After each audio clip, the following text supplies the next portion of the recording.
Bismillahirrahmanirrahim. Alhamdulillahirabbil alamin wa sallallahu wasallam ala sayyidina Muhammadin wa ala alihi wa sahbihi ajma'in. Assalamualaikum warahmatullahi wabarakatuh. Alhamdulillah, bersyukur pada Allah Taala, selamat kita berjumpa pada pagi ini dalam sesi kuliah kita. Dah sebulan berlalu, alhamdulillah kita masih dipanjangkan umur, diberi kesempatan oleh Allah Subhanahu wa taala. Mudah-mudahan kita dapat manfaatkan saki-baki usia kita ini dalam ketakwaan kepada Allah Ta'ala, dalam ketaatan kepadanya.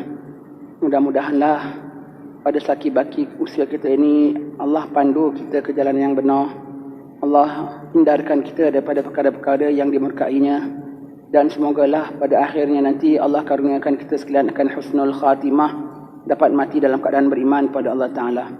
Sambung baca kitab kita sampai muka surat 44 hadis yang ke-20 ya.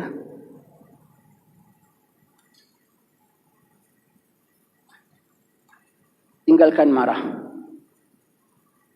An Abi Hurairah radhiyallahu ta'ala anna rajulan qala lin Nabi sallallahu alaihi wasallam awsini qala la taghdab faraddada miraran qala la taghdab.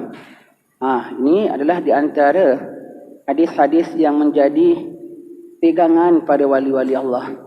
Ini di antara yang mereka pakai sebagai sifat mereka.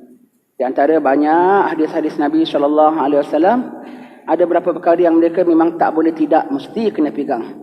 Salah satunya hadis ini ya, daripada Sayyidina Abu Hurairah radhiyallahu an berkata, bahwasanya seorang laki-laki bersembah kepada Nabi SAW, kamu akan daku. Lalu baginda SAW, jangan marah. Kemudian lelaki itu mengulangi lagi pertanyaannya seperti itu beberapa kali. Dan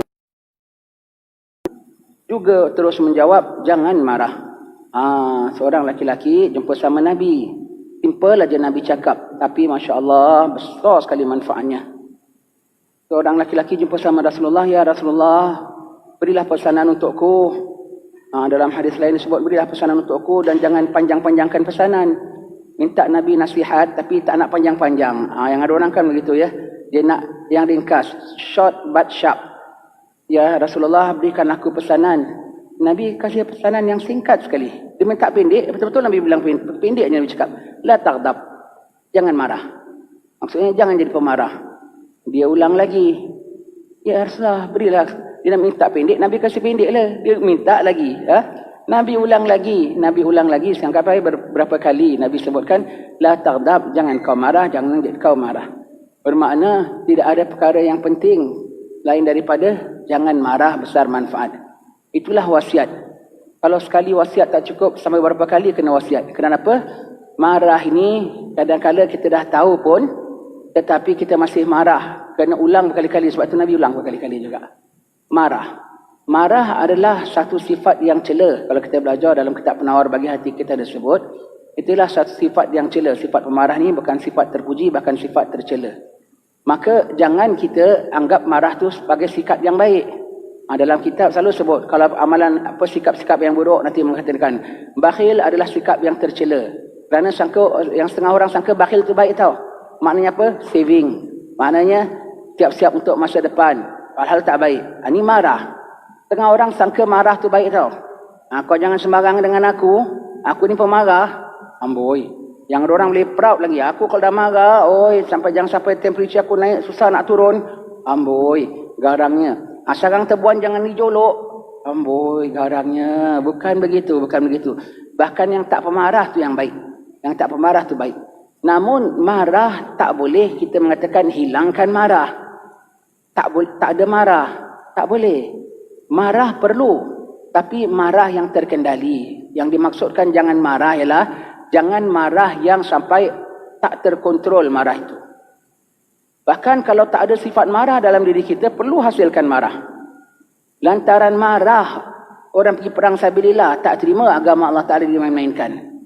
Lantaran marah, tuan-tuan guru marah kita kalau kita buat perkara-perkara yang mungkar.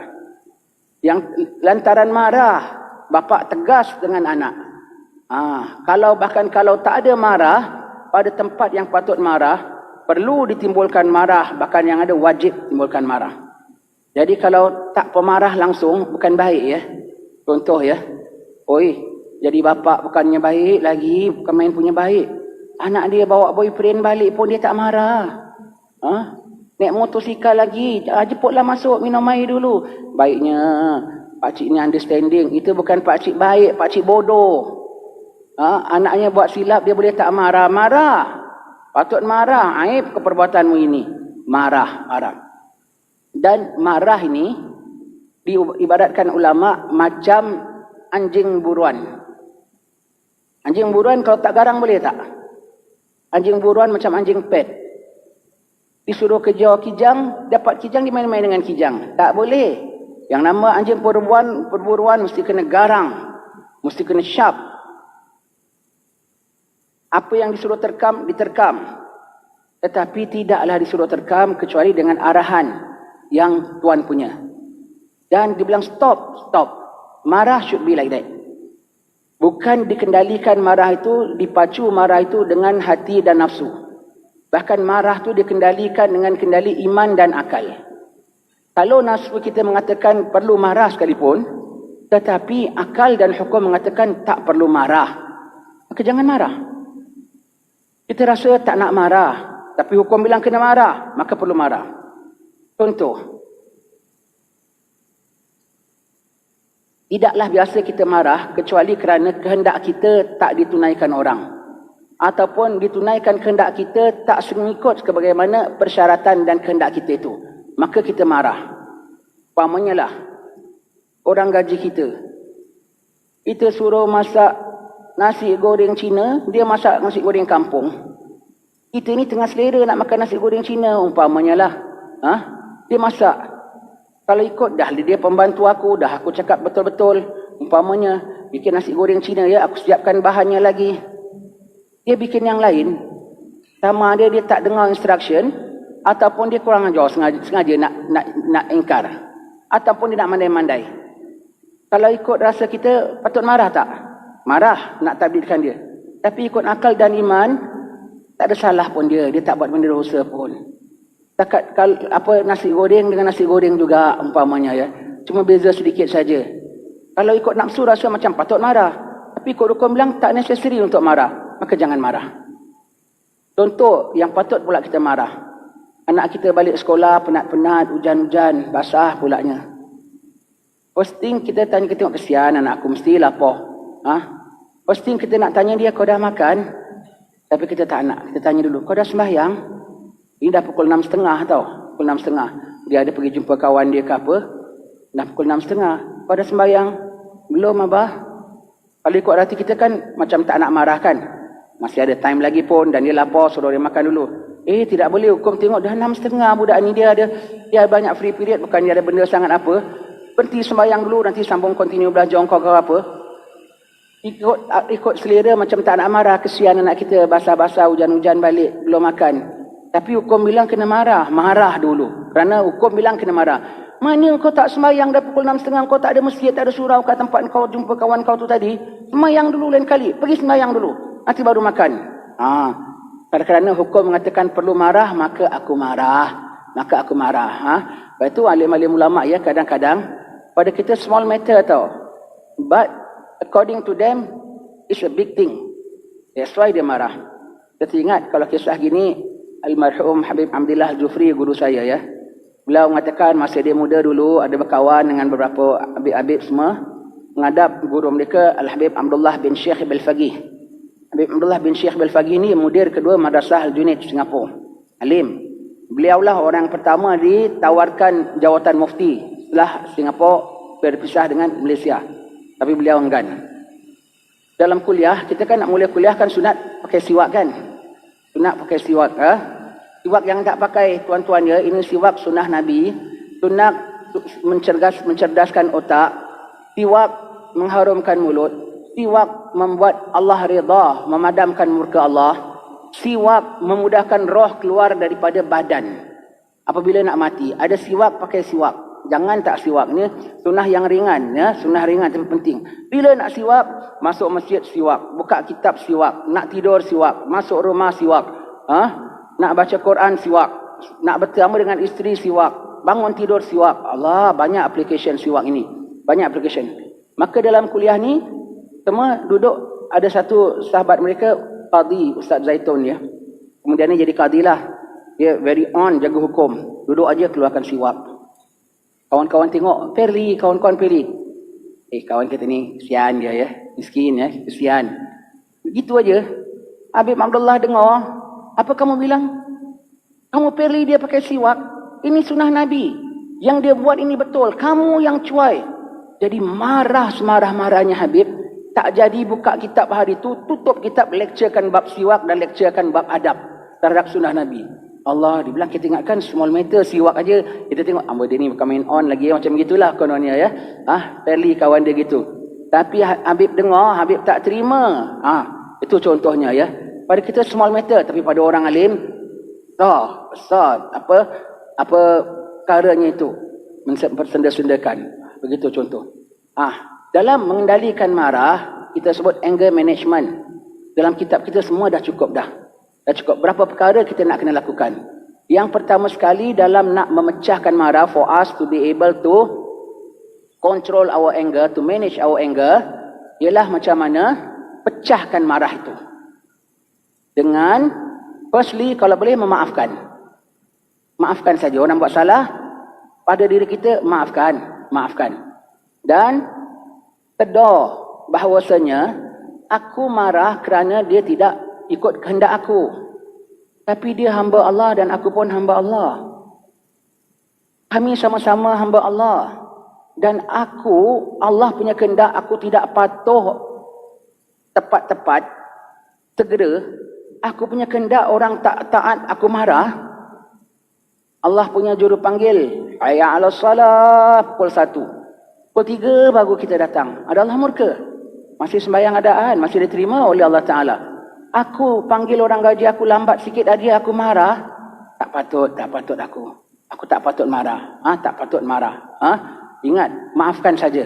Tak patut marah. Sudahlah. Dan kalau agak-agak susah nak kita bilang nak maafkan, baiklah, aku rasa aku perlu marah.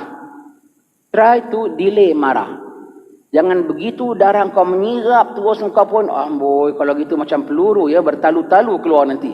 Delay, at least 1 minute. Tengah geram. Mana ni aku tunggu dia tak datang, tak begitu. Aku dah suruh ambil barang umpamanya lah ya. Pembantu kita lah. Pembantu kita. Tahu-tahu dia datang rupanya, dia tengah dengan handphone, bual-bual dengan kawan. Kamu macam nak marahkan? Umpamanya lah. Delay 1 minit. 1 minit aja cukup. Dengan 1 minit, kemarahan kita akan reda tau. Kalau tadi kita menjerit, lepas 1 minit, kurang kuat dia menjerit. Kalau boleh, tunggu 3 minit atau 5 minit. Lepas 5 minit, tak jadi marah, cuma tanya, kenapa engkau lambat? Tadi kita dah sergah dia. Lepas 5 minit, kita boleh hanya setakat tanya, kenapa engkau lambat? Kan saya suruh segera. Kalau tunggu, lepas 1 jam, kadang-kadang bukan marah, bahkan kita simpati. Kenapa engkau telefon, ada perkara urgent dari kampung kau ke apa? Tak jadi marah, bahkan simpati. Kalau kita tunggu besok pagi, bukan kita marah, bahkan kita yang apologize dengan dia. Minta maaf dia, semalam awak tengah ada emergency call agaknya ya, saya panggil awak. If can just maafkan, just ignore. If masih geram, delay the anger. Dengan delay the anger, turun. Dan yang nama tak marah ni, ialah dengan orang yang kita kuasa marah. Dan dia tidak kuasa menjawab. Itu namanya kuat. Nabi mengatakan yang nama orang yang kuat itu bukanlah orang yang boleh bergosti, tak kalah dengan berapa orang. Bukan. Tetapi yang nama kuat ialah orang yang can control dia punya anger ketika memuncak. Itu namanya strong. Kalau tidak, itu namanya lembik. Marah kepada siapa? Marah orang yang kita boleh marah dan patut marah. Seperti majikan dengan pekerjanya. Tengok, bulan tu cakap dengan awak gitu, awak tak marah ke? Awak ni tak pemarah ya? Bukan tak pemarah, tak berani marah. Sebab yang marah dia bos dia, maka dia berani marah. Itu bukan kiranya tak pemarah, itu namanya tak berani nak marah. Ataupun, bulan tu kurang ajar orang awak tadi ya? Awak tak tengking dia. Tak apalah, Pasal orang dia besar, big size dengan muscle dia semua, dengan tattoo dia. Seram aku nak marah. Itu bukan tak pemarah, itu namanya kecut nak marah. Jadi marah tu kepada orang yang kita kalau marah dia kena terima, dan kita marah dia tak boleh bikin apa-apa. Dia tertunduk, dia nangis saja. Itu pun kau tak boleh padamkan. Itu baru namanya strong. Itu baru namanya strong, ya. Baik. Dalam berikutnya, dalam nak marah itu, kita dah yang pertama tadi kita sedar bahawa dia hamba Allah, kita hamba Allah. Yang kedua ialah kalau nak pecahkan marah, caranya ialah dengan melakukan sesuatu. Apabila kita tengah marah, baca a'udzubillah. Tengah uncontrollable marahnya, baca a'udzubillah minasyaitanirrajim. Sebab ke tengah marah tu panas. Panas adalah daripada api, api daripada syaitan, syaitan daripada api, ada pengaruh syaitan. Maka kita baca a'udzubillah minasyaitanirrajim. Baca, tak reda. Ambil sembahyang, tak reda sembahyang. Tengah marah, a'udzubillah minasyaitanirrajim, tak reda. Kalau kau tengah diri, duduk. Tengah duduk, baring. Tengah marah, baring. Umpama dengan isteri, tengah geram-geram dengan dia pun, kau balik kerja penat, nak carikan barang yang dia minta. Kau balik, dia boleh beletihkan pulaknya. Abang ni saya dah bilang ni baju jangan taruh sini gini, alamak. Aku balik lambat pasal kau pasal aku mi goreng umpamanya, dan aku lambat begitu begini sampai traffic jam semua, aku dah tengah balik, kita boleh cerita sama dia, ajak bertengkar, kita tengah diri, terus duduk sandar, reda. Tak boleh reda, baring. Baring. Ingat, serahkan pada Tuhan perkara ini, ya. Kenapa diri suruh duduk, duduk suruh baring? Macam api lah. Api kalau orang tengah kita belajar macam mana nak padamkan api. Kalau kita seorang terbakar badannya, jalan kat building kapal terbakar umpamanya, cara nak padamkan api apa? Kalau ada kolam, masuk kolam. Tak semua tempat ada kolam. Maka macam mana? Apa kena bikin? Kalau badan kita terbakar, apa dia suruh bikin? Kenapa? Golek, roll, jatuh ke bawah. Padam tak api tu? Padam. Sama. Tengah marah, diri, duduk. Tak reda, baring. Tak reda, ambil wuduk. Sebab Nabi mengatakan, syaitan dijadikan daripada api dan padamnya api dengan air. Padamnya api dengan air. Maka ambil sembahyang. Dan tak marah juga, tak hilang juga, sembahyang. Isteri kau tengah berletih-letih, awak ni begini, awak tak patut, awak tak gini. Orang ambil sembahyang. Orang cakap-cakap dia sembahyang pulanya. Takkan dia nak marah kau tengah sembahyang kan?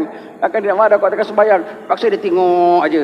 Sementara dia tengok, dia tunggu. Sementara dia tunggu, reda marah dia. Reda marah dia. Awak assalamualaikum saja.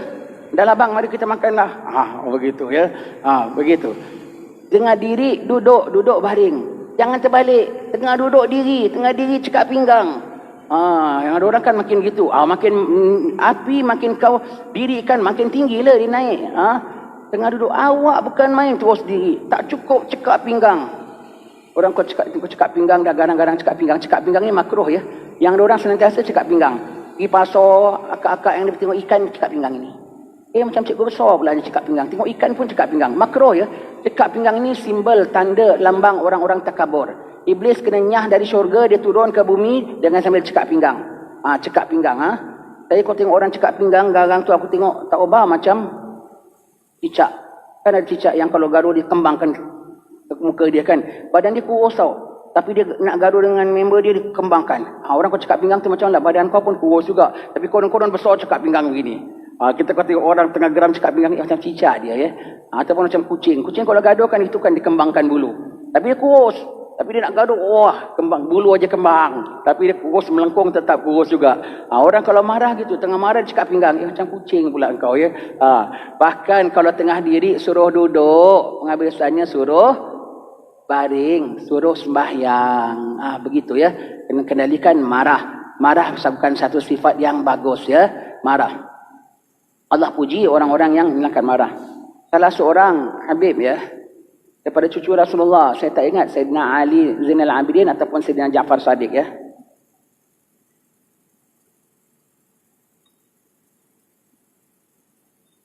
Ada babynya tengah baring. Padamnya angkat sop, tersandung, tercurah atas baby, mati babynya. Dan ini ambil sahayanya. Kan boleh pukul. Kan boleh dera, boleh hukum dia. Kena kecuaian sampai mati. Boleh charge court lagi. Kerana nak membunuh. Umpamanya lah. Tapi, dia kontrol marah. Indah takdir Allah. Hambanya pulaknya hamba yang faham. Baca ayat Quran tentang Allah puji orang yang tak marah. Terus dia tak makin terus reda tak marah. Bibi tengah sayang melecur depan mata dia mati. Terus tak jadi marah. Maka Adamnya tak berani, nak minta ampun tak berani. Baca ayat Quran mengenai orang yang suka pengampun. Maka dia bilang, dah aku ampunkan kau. Aku ampunkan kau. Maka sebut lagi, bacakan ayat lagi. Orang yang tak suka ambil tindakan. Terus dia bilang, dah kalau gitu kau dapat kemerdekaan daripada aku hari ini. Allah, dapat kemerdekaan bukan pasal buat benda baik, buat kerja bagus, pasal menyebabkan kematian anak tuan. Dapat opah lagi, tak kena marah, dapat opah merdeka lagi. Allah, begitu mereka kontrol marah. Alim-alim ulama gitu tahu, sampai sekarang sikap mereka tak ada pemarah. Lepas tu di negeri Hadramaut ya, sampai sekarang ya, orang jarang komplain tau. Ada orang Britain, sana kan banyak orang belajar, sana orang Britain semua. Doktor kasih obat anaknya, salah obat mati. Budak kecil umur 2 tahun ke gitu, mati.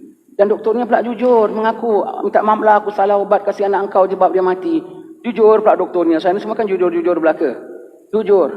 Ini marah, kau sebabkan anak aku mati, bibi aku mati, anak mati kan sedihnya bukan main.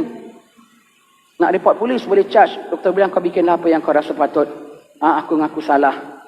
Tapi sana apa-apa ngadu mufti dulu. Habib Masyur almarhum. Masya Allah, seorang yang halim, sifatnya pelembut. Habib Masyur bilang, anak kau dah mati dengan takdir Tuhan. Memang kalau kau nak charge dia in court boleh, kau nak lapor polis boleh, itu hak kau. Boleh. Namun ada satu yang lebih baik, kau maafkan dia. Anak kau garanti ahli jannah, ajal dia dah sampai. Kau maafkan dia, memang authority kau, hak kau. Tapi hak kau juga untuk menuntut, hak kau juga untuk memaafkan. Lebih baik kau ambil hak untuk memaafkan. Dah lah Habib, kalau gitu aku maafkan. Dah gitu aja, close case. Habib Medros bin Smith ditembak Wahabi. Asal Wahabi bilang dia menjampi-jampi mentera. Padahal dia bacakan ayat-ayat semua. Dia bilang, oh kau jampi mentera. Wahabi kan suka tuduh orang bukan-bukan. Dia tembak Habib ni tengah sembahyang. Tapi satu ni diorang pula kau nak tembak orang bila tengah sembahyang. Jadi kau sampaikan tengah sembahyang hari Jumaat pagi kat rumah. Kan kau menghantarkan dia kepada jannah maknanya. Kau menyebabkan dia mendapat mati syahid. Nak tembak tunggulah dia tengah makan goreng pisang ke, tengah kat shopping center ke, tengah tengok TV ke. Kau tembak dia hari Jumaat pagi dia tengah sembahyang. Kan kau hantar dia jannah tu maknanya ya. Tembak. Pada hari pengkebumian, pas sembahyang jenazah Habib Omar dah bincang ahli keluarga semua. Habib Omar bilang, wahai yang membunuh dia kalau anda ada di sini kat tempat sembahyang. Kadang-kadang pembunuh kan datang buat cover kan. Kalau anda ada di sini ataupun ada yang mengenal, tolong sebarkan bahawasanya kes ini kami tutup. Kami tak akan ambil tindakan apa-apa, kami sekeluarga maafkan. Cuma kami harap kau tobatlah pada Allah Ta'ala dan jangan bunuh orang lagi. Dah. Itu je lah. Terus kebumikan dia. Bapak kena tembak pun tak report polis. Bapak dia kata nak charge ke, nak tengok apa. Tak report polis pun, bahkan maafkan pada kematian. Itu sikap mereka semua. Sikap mereka. Habib Umar bin Hafiz sendiri. Dia ada lot tanah. Tiba-tiba ada orang bikin pembangunan atas lot tanah dia. Orang bilang, kau bikin ini tanah Habib Omar tau. Apa kau bikin ini pembangunan? Orang tu bilang, tanah aku. Habib Omar punya, aku punya. Alamak. Orang ngadu Habib Omar. Habib Omar bilang anak dia, Salim, kau bawa ini surat grant, tunjukkan nama kita, grant tanah kita. Tunjukkan orang tu baca tengok, aku punya. Dia ada grant pun dia bilang aku punya. Dan memang anak beranak tak pandai gaduh. Cik Salim pun begitu. Balik, abah dia masih bilang dia punya. Dia bilang gitu, dia punya dah. Tak kasih geran ini sama dia. Allah, ambil orang punya tanah, bikin. Orang tunjukkan geran, maka dapat geran. Dah. Kan tanah kita? Kita bilang. Kan kita ada proof. Takat surat. Ada sebidang tanah, ada 2 yang menuntut. Salah satu betul. Kali rupanya dia yang betul. Kita beli tertipu ke apa. Tak ke yaumil akhir kita kena bayar. Nak bayar apa pada hari itu? Tetapi kalau ini bukan tanah kita, memang kita kena balikkan dia. Dia sudahlah kita beli, nanti Allah Ta'ala yang gantikan. Tapi kalau memang tanah kita diambil, kita dapat pahala derma. Dah, sudah. Dah, gitu aja. Allah, gitu. Dengan mudah saja. Dengan mudah, sebab Allah yang punya takdir. Allah yang punya takdir. Dah, tenang. Tak marah. Sebab itu mereka ni pegangan wali-wali ya. Dengan this small hadith, mereka can behave this way Walaupun sampai ahli keluarga bapak kena tembak sekali tahu. Walau sampai orang ambil tanah dia gitu sekalipun. Allah, ini pegangan wali-wali simple aja. Jangan pemarah, jangan pemarah. Dan pemarah bukan sifat yang bagus, ya. Jangan sifat yang bagus. Nah, jangan buat saya marah. Amboi. Jadi kalau selama ni kita marah orang, dia tak jawab, kan pasal dia penakut, ya. Pasal adab dia tinggi, akhlak dia mulia. Sebab itu dia tak jawab kita. Aku marah tengok dia tangkat muka. Tak boleh dia. Mati akal dia dengan aku. Kecut. Kan dia kecut. Pasal akhlak dia begini. Begitu, ya. Tak marah. Just ignore saja. Gitu, ya. Baik. Hadis yang ke-21. Jangan menyia-nyiakan kefarduan. Allah. An Abi Sa'labah radhiyallahu an Rasulullah sallallahu alaihi wa alihi wasallam qal inna Allah ta'ala farada faraida fala tudayyi'uha wa hadda hududan fala ta'taduha wa harrama asya'a fala tantahikuha wa sakata an asya'a rahmatan lakum fala tabhathu anha. Masya-Allah. Ini akhlak orang-orang saleh. Ini akhlak. Perintah Allah junjung, tegahan Allah Ta'ala jauhi. Yang Allah Ta'ala diamkan, jangan korek-korek. Itu rahmat Allah. Sudah, jangan mengada-ngada. Terbalik dengan sifat Wahabi. Yang Allah suruh dia tak buat. Dia bilang tak ada hadis sahih. Amboi. Yang Allah Ta'ala tegah dia buat. Kutuk ulama sana, kutuk ulama sini. Kemudian Allah tak ada larang. Dia berani larang.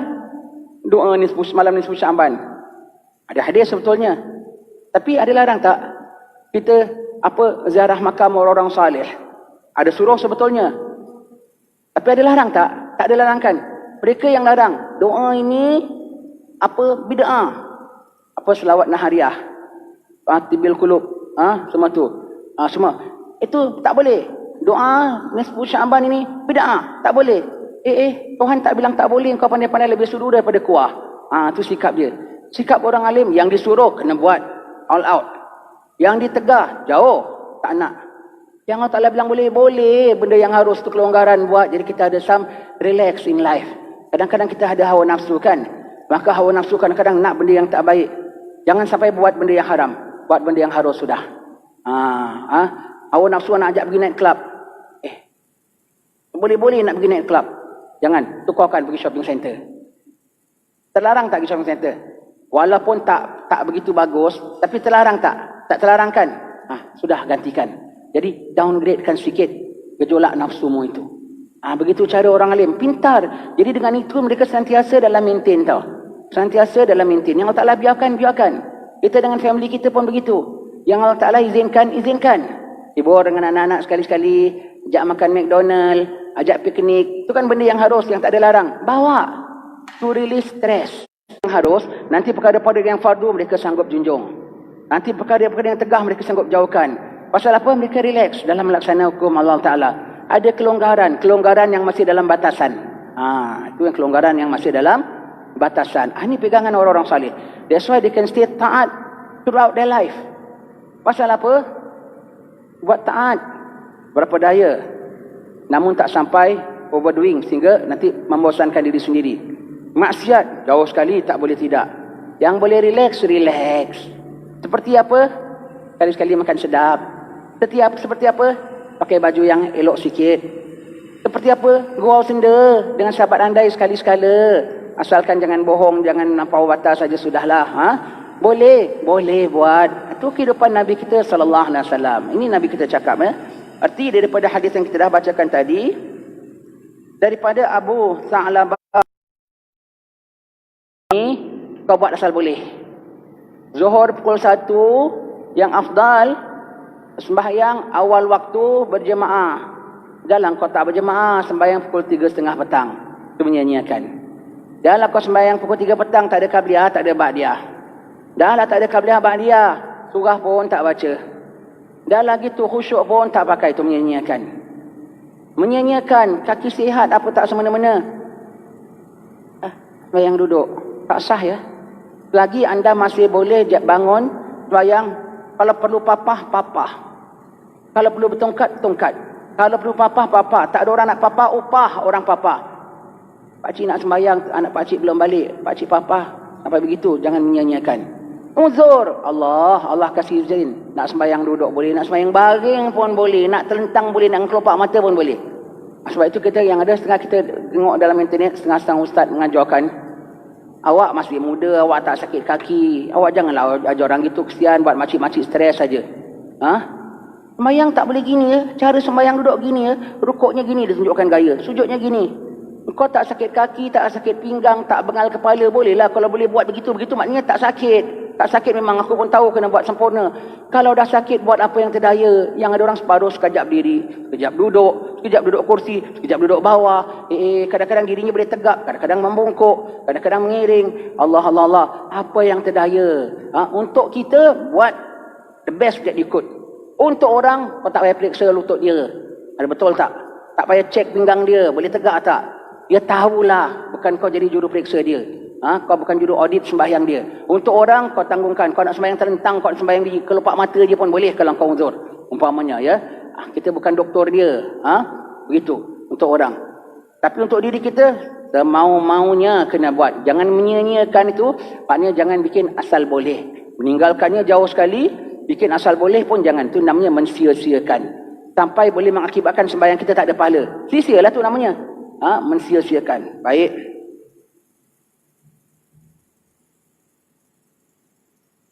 Ia telah menetapkan batas-batas hukumnya, maka jangan kamu melampauinya. Ada batas-batasnya, ada hadnya, sempadannya. Laki-laki perempuan tak boleh campur. Ini pun dah kira dah melanggar lah ni. Jangan more than this. Dalam meeting, dalam AJK, kalau boleh elakkan jantan-jantan, perempuan-perempuan meeting lain. Hanya hantar laporan saja pengurusi tengok. Kalau tak perlu, tak perlulah. Unit wanita. Meeting sama-sama. Boleh sebelah-sebelah. Pengurusi dengan timbalan pengurusi, dengan timbalan setiausaha. Ada perempuan, ada jantan, boleh sebelah-sebelah. Boleh gurau-gurau senda. Tak boleh. Ada batas, tetap batas. Kita bukan untuk apa kat masjid pun semua tutup aurat. Tutup aurat memang tutup aurat. Kat masjid memang kat masjid. Pergaulan tetap kena jaga pergaulan. Ada setengah-setengah tempat lagi. Dalam masjid kalau meeting aku tengok. Nanti boleh kita tegur, dia tak terima tau. Dia tengok kita macam orang kolot. Muka gitu tengok kita. Amboi. Allah, ada batas. Tak boleh, tetap tak boleh. Tetap tak boleh. Tak boleh, ya. Tak boleh, tetap tak boleh. Jangan kita, ini dah negeri kita. Ini cara kita. Ini uruf kita. Uruf tak uruf, negeri tak negeri. Kalau hukum Allah kena tak boleh, tetap tak boleh. Ya, tetap tak boleh.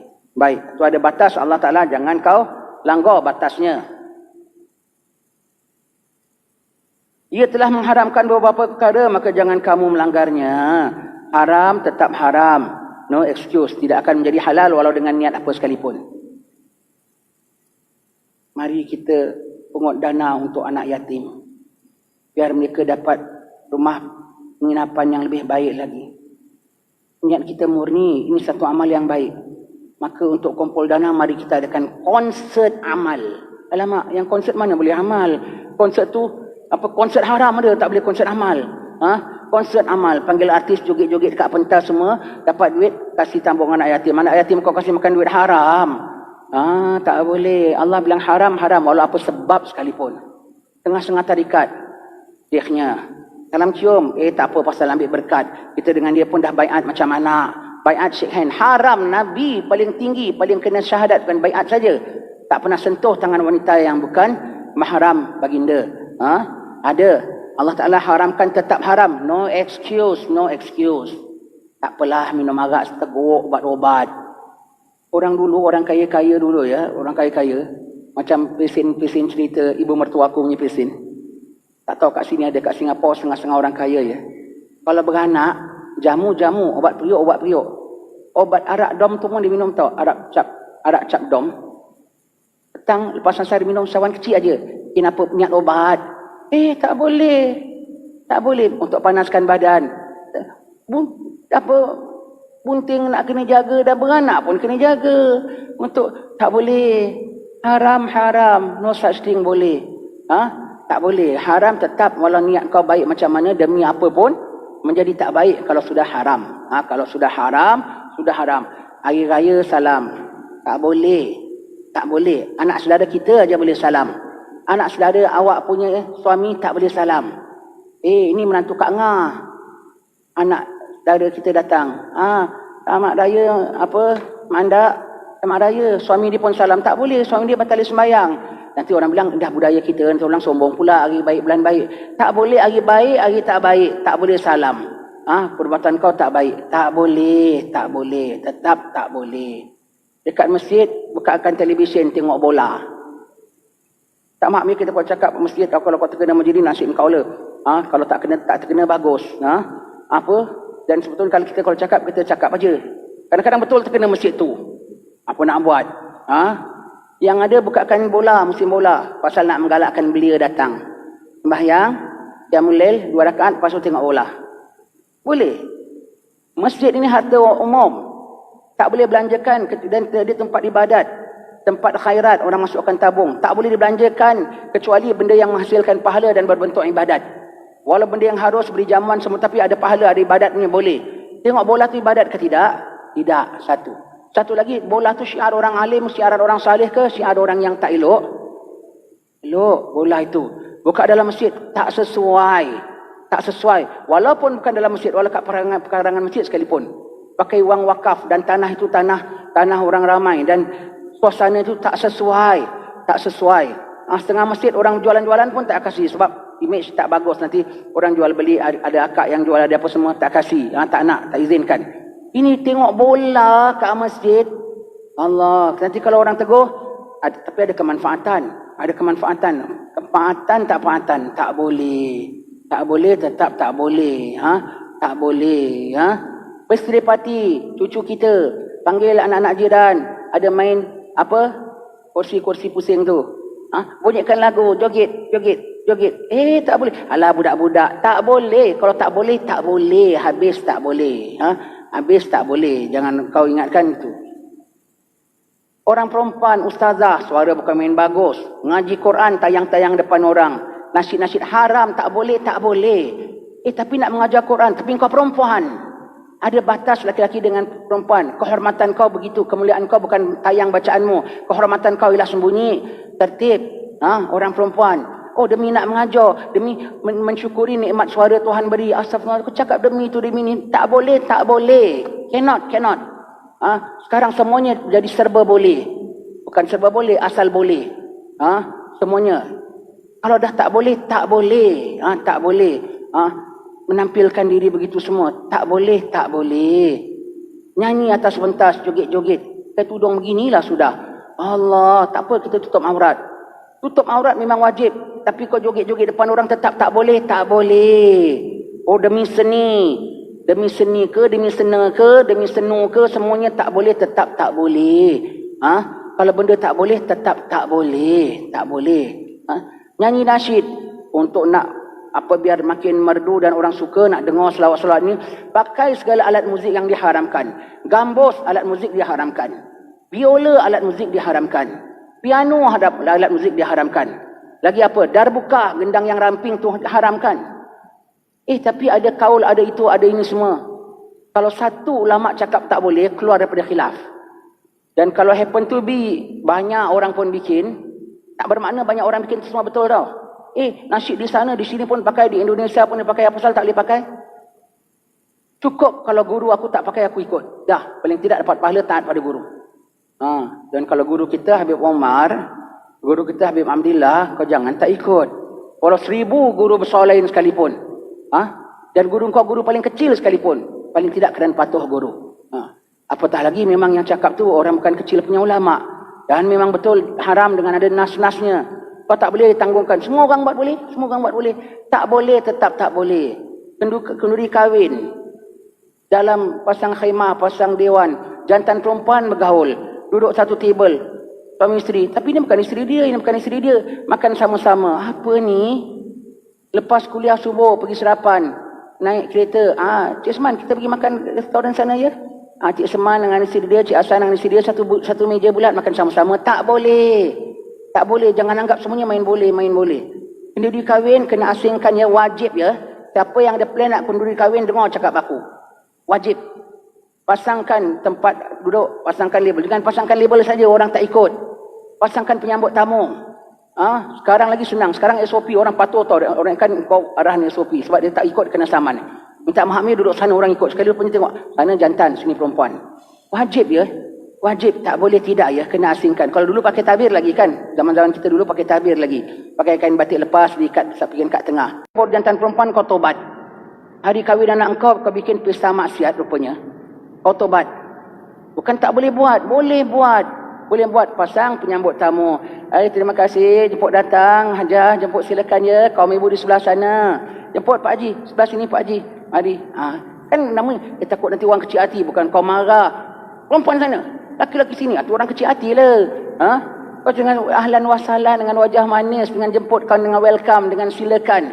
Takkan orang marah. Orang respectable lagi orang duduk. Begitu. Kadang-kadang kita malas pergi setengah-setengah majlis jemputan, aku tengah masuk, alamak gini cara dia. Orang angkat kaki jalan. Tak gitu. Kadang-kadang tengok Allah nanti cari member-member kita yang orang jantan-jantan semua di satu meja. Kalau kadang-kadang tak perlu sangat, dah lah angkat kaki jalan sudahlah. Tambah maksiat, bukan jadi baik. Semua tak boleh, tetap tak boleh. Kalau Nabi bilang batas, tetap batas. Haram, tetap haram. Ustaz ni keras. Bukan keras, ini hukum Allah ya. Ini hukum Allah ya. Bukan keras tak keras, hukum Allah. Jangan kita buat langgar ikut suka hati kita ya. Dan apalagi Nabi kita sebut, dan ia berdiam daripada beberapa perkara kerana ia kasih sayang bagi kamu, bukan kerana ia terlupa, maka jangan kamu mencungkil-cungkil masalah tersebut. Orang sahabat Nabi mengatakan haji fardu kena buat. Dia pergi tanya pula Rasulullah, macam orang Yahudi lah, Allah suruh sembelih lembu. Itu jam juga kau cari mana lembu kau sembelih kabul tau. Pasal kau korek-korek kau tanya, maka kau tanya Allah jawab. Tak boleh, lembunya kena begini. Tak buat kerja, tak buat bajak. Lembunya macam mana? Warnanya begini. Lembunya macam begini dan begini. Susah tak? Sampai hampir-hampir tak jumpa lembu yang begitu. Jumpa harganya sangat mahal pulanya. Allah, pasal kau tanya. Nabi sebut tentang haji. Haji difardukan. Seorang sahabat boleh tanya pula. Tiap-tiap tahun ke Rasulullah? Nabi diam. Ditanya lagi, Rasulullah, tiap-tiap tahun ke? Nabi diam. Rahmat dari Allah. Sebab cakap Nabi, diam Nabi, semua dari Allah. Ditanya lagi, ya Rasulullah, tiap-tiap tahun ke? Nabi tengok dia, Nabi bilang, kalau aku bilang iya, kau boleh terbuat ke? Begitu ya. Tak suruh sudah, diam-diam. Jangan macam-macam hal. Jangan macam-macam hal. Disuruh baru buat.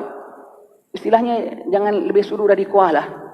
Sudah, apa diarah. Kadang-kadang orang nak khidmat pun kadang lampau sangat. Ustaz, saya bawa ni ya. Ustaz, saya bawa ni. Jangan lah. Kalau aku nak, aku tahulah minta ke apa semua. Macam-macam. Buat orang rimas sebelahnya. Tak bagus. Tak bagus begitu ya. Yang didiamkan oleh alim ulama, dia tahulah apa yang disuruh diamkan. Apa didiamkan oleh Rasulullah? Semuanya dari Allah ya. Apa yang mereka kata okey, okeylah sudah. Jangan kau congkil-congkil. Macam gini. Perempuan laki-laki. Betulnya haram. Masih boleh tengok juga ni, kan? Tetapi kita tengok alim-alim ulama punya majlis ada buat begini. Setakat ini mereka tak ada mention apa-apa. Ustaz, Habib-habib yang serik-serik lah. Ya, kau jangan congkil-congkil. Habib, kalau gitu macam mana? Kita nak pasang tembok tak gini? Bermakna, even though tak boleh, tapi kiranya apa boleh buat? Saya tanya kepada Habib satu. Aku pergi tanya pulanya. Tapi tak apalah, aku nak minta clarification. Sebab di Hadramaut, kita kalau mengajar ada perempuan, aku tak nampak tau. Satu perempuan tak nampak. Khususnya kalau memang khas majlis perempuan, berapa ramai orang datang pun kita tak nampak. Dia masuk pintu belakang, masuk pintu lain. Kasut dia berapa banyak pun kita tak tahu. Yang ada kita cakap balik tabir. Yang ada kita cakap dalam satu bilik kecil seorang. Dengan tuan rumah temankan kita. Sana semua acara perempuan. Minta ceramah khusus untuk perempuan. Dia student-student Darul Zahra pun ada datang. Dia ceramah. Kita cakap, ya-yalah. Sana satu orang ke, 10 orang ke, tak ada orang ke, tidur ke pun aku tak tahu. Habib-habib punya syair gitu ya. Habib Omar sebenarnya kalau pergi sekolah, girls school dia, Darul Zahra, tak ada tampil ceramah depan kita gini. So, saya tanya Habib Muhammad bin Abdullah Al-Idrus. Habib, nak tak kalau Habib Syekh Umar Khatib lagi. Syekh Umar Khatib tu strict sekali. Umar, perlu tak agaknya kau dah tengok cara kita kat Singapura, kat Malaysia punya cara? Perlu tak kita slowly ubah? Kalau kau ceramah ada perempuan, pasang skrin. Kalau ceramah kat perempuan khas, kadang-kadang bahkan dia orang kalau datang minta tahu, aku nak minta sesi dengan nak jumpa alim ulama. nak jumpa orang-orang tua, salihin. Sesi ceramah khas remaja. Sesi ceramah perempuan. Dah okey lah. Padahal walaupun tak okey, tapi kiranya what to do. Sudah. Jangan kita pula congkil-congkil. Jangan kita pula makin memayahkan. Sudahlah, sudah.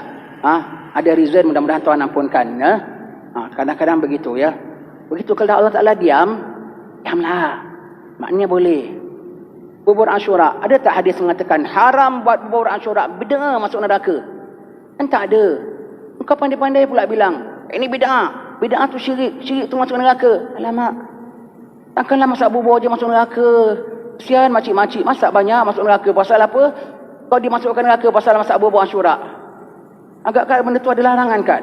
Tak ada. Buat bubur Ashura ke, bubur apa ke, buat. Inilah yang menghiasi taman-taman hati mereka. Di samping itu kita dapat belajar punya begini caranya, begini caranya.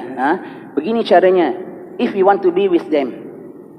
And then you could be one of them. If you follow step by step. Bagaimana yang mereka punya buat begini. Ya. Hadis yang ke-22. Hendaklah senantiasa bertakwa. Di mana saja bertakwa ya. Buat disuruh tinggal yang di tengah. Walau kau sendiri sekalipun. Walau kau di Eropah sekalipun. Di Eropah tak ada orang kita, tak ada jiran, tak ada apa semua. Pergi naik club. Belajar dekat Australia saja tak sembahyang. Allah, kita pesan ya. Minta maaf, ya minta maaf. Kita kalau ceramah apa-apa yang bongkai aku teringat aku sebutlah. Siapa-siapa yang ada meninggalkan sembahyang masa muda dulu, qada ya, tak boleh buat bodoh ya. Masih sekolah dulu, masih college dulu, sukan aja tak sembahyang. Pergi library aja tak sembahyang. Ambil examination aja tak sembahyang. Berdosa ya. Satu sembahyang kau tinggalkan, kau cuaikan, cukup membuat kau menggelisah tak tentu arah dalam kubur.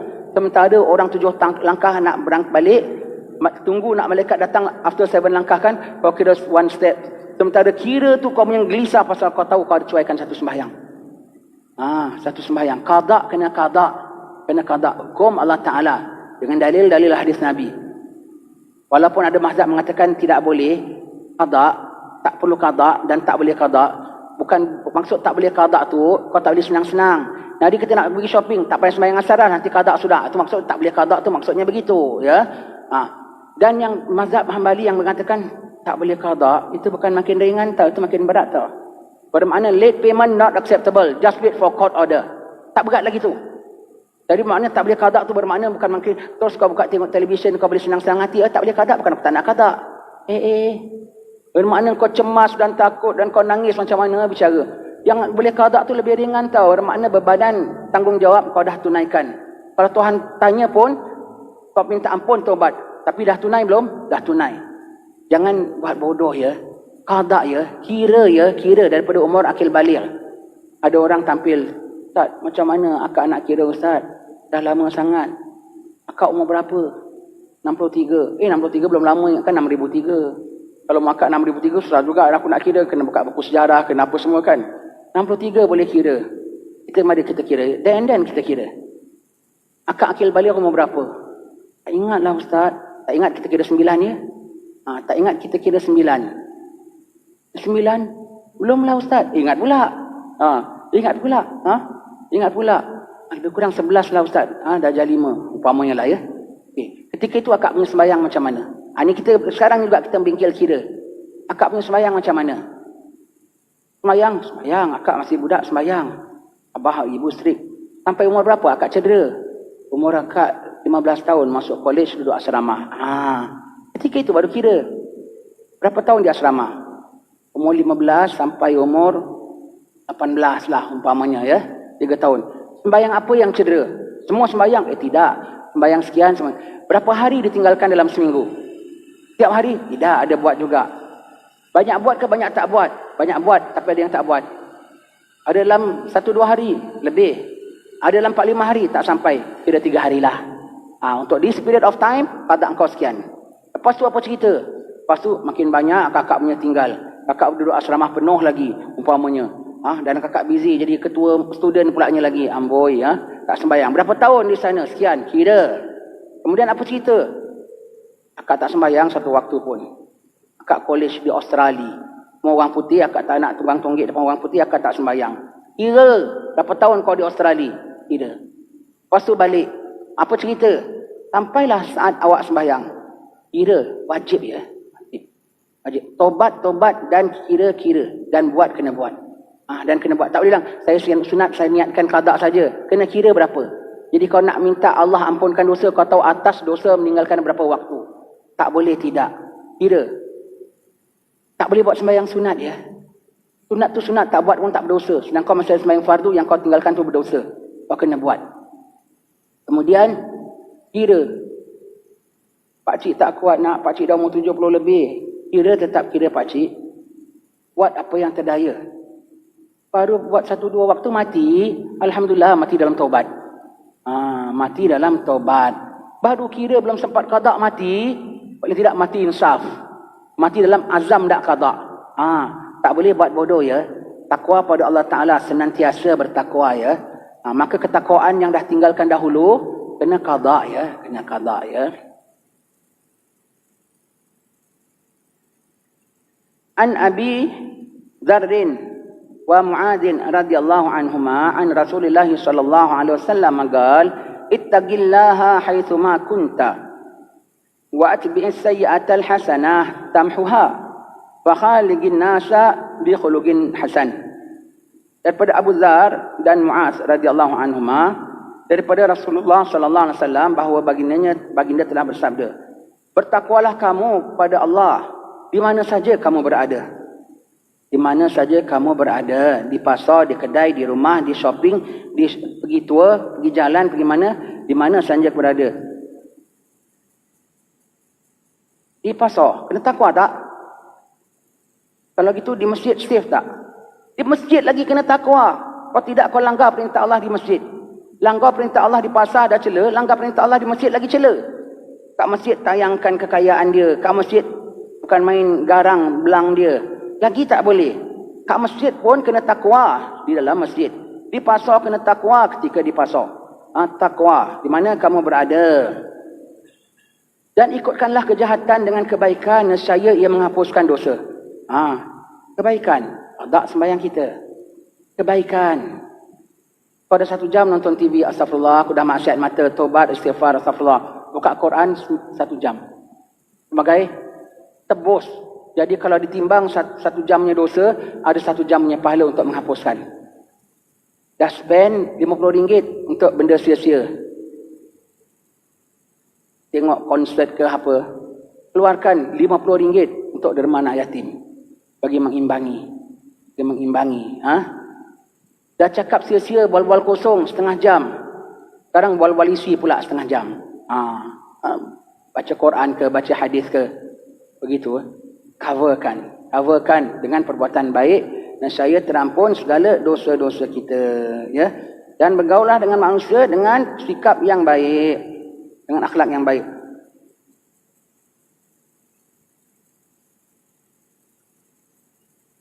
Dengan segala manusia kita gaul dengan pergaulan yang baik.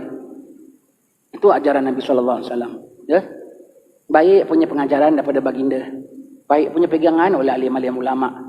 Takut pada Allah Ta'ala di mana-mana sahaja. Di mana-mana sama raja. Dan kalau dah buat jahat, cover dengan buat benda baik. Yang seumpamanya. Yang seumpamanya. Of that category. Bab duit, duit. Bab mata, mata. Bab suara, suara. Umpamanya ya. Bab suara, suara. Pakai baju jubah, tak ada berwarna. Wajib tak? Kan boleh nak pakai purple pun, nak pakai hijau pun boleh kan? Tapi kenapa akak pakai baju sampai longgar sekali? Sampai selendang komen besar, sampai lapis. Kan tak dituntut. Ini adalah pakaian yang terlebih baik. Tak rimas ke kak? Pasal akak dah puas tutup aurat dulu, buka aurat dulu. Maka sekarang akak cover dengan pakaian yang begini. Orang lain pakai sederhana dah cukup. Akak kena more than that. Kenapa? Sebagai cover akak punya kekurangan yang buka aurat masa muda-muda dulu. Itu semua buat jahat, cover dengan perbuatan yang baik, ya, supaya dapat padamkan dia ya, dan bergaul dengan manusia dengan segala pergaulan yang baik. Kuliah kita sampai pukul berapa? 11.30 ke 11? 11 ya. 11 ya. Oh ya. Sikit lagi lah ya.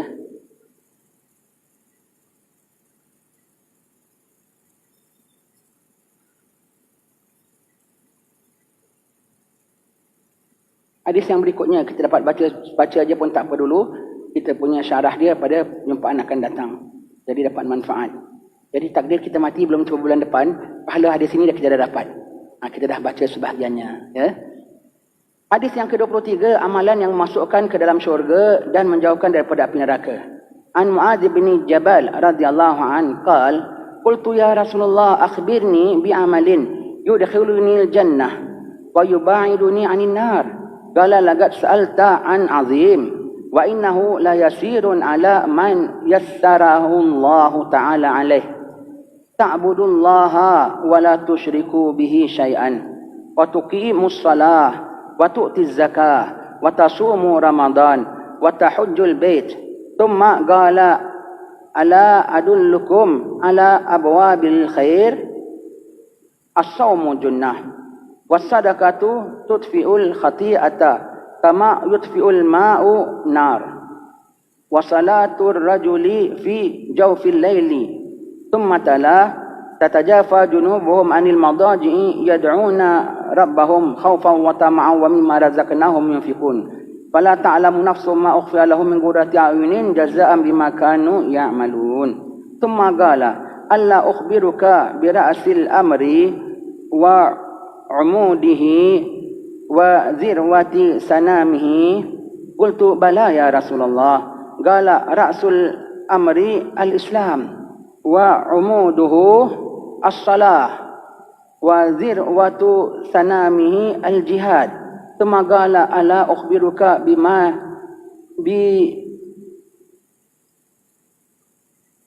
bimilaki dhalika kullih.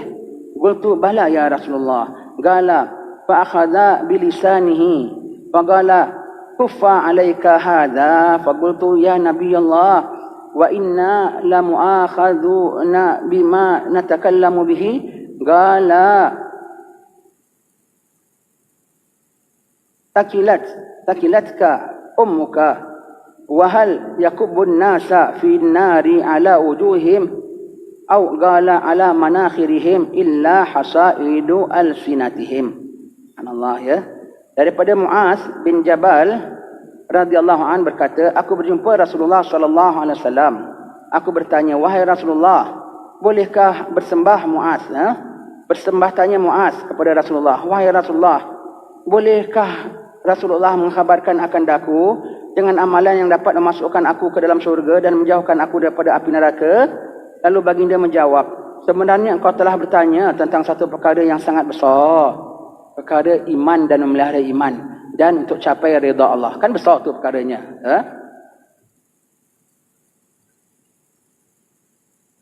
Dan bahawasanya perkara itu mudah atas orang yang dimudahkan oleh Allah Ta'ala.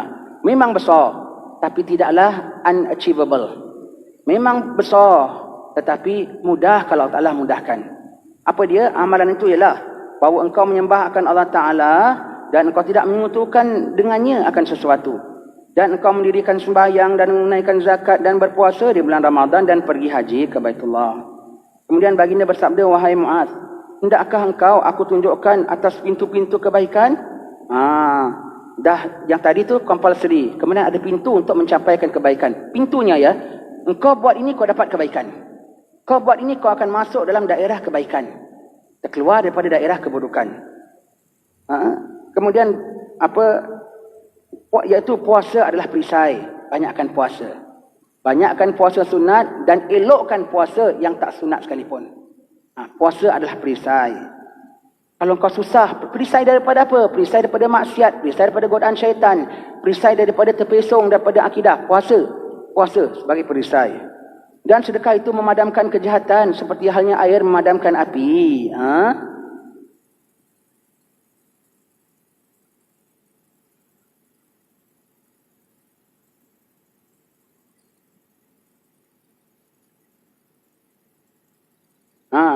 Sedekah memadamkan kejahatan. Susah nak kawal diri, bintingnya puasa. Lalu buat kejahatan, banyakkan sedekah. Dia boleh padamkan kejahatan. Bukan hanya dihapuskan dosa, boleh padamkan niat kejahatan dan selera kejahatan pun dalam hati kita. Ya, bahagian daripada cinta dunia dah keluar, maksiat tu sebahagian daripada cinta dunia akan mudah keluar nanti. Dan sembahyang seorang diri di tengah malam, lalu baginda membaca ayat. Ayat yang kita bacakan tadi ya. Baca sembahyang sendiri. Itu kalau nak masuk syurga dan nak dapat. Kenapa?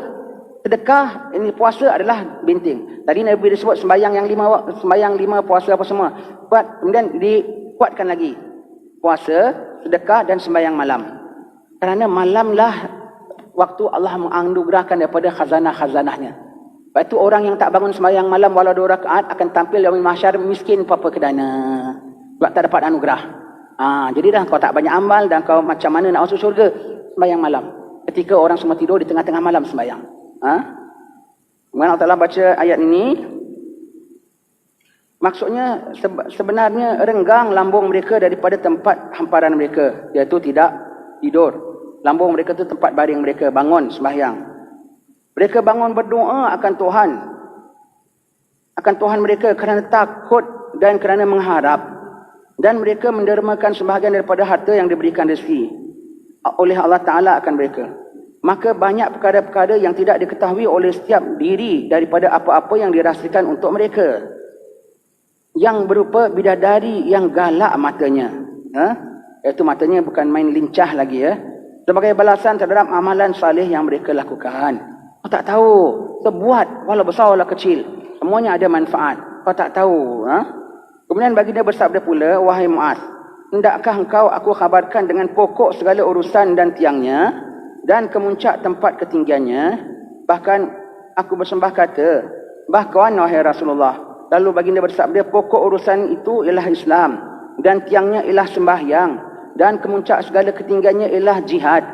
Kemudian baginda bersabda pula, wahai Muaz, hendakkah engkau aku kabarkan dengan raja daripada segala yang telah aku sebutkan tadi?